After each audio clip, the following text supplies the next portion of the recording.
The complainant who alleged that MP for Central Westmoreland Dwayne Vaz and his driver assaulted him has also been charged.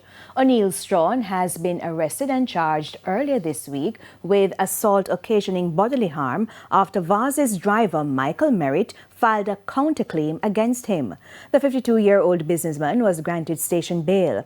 Allegations are that an altercation developed among patrons at an event at Newmarket Oval which turned physical. During the dispute, Mr. Strawn was physically assaulted and sustained injuries. Following investigations, the MP and his driver were arrested and charged with assault occasioning actual bodily harm. The three men are scheduled to appear before the court in Whithorn, Westmoreland on Tuesday, March 10.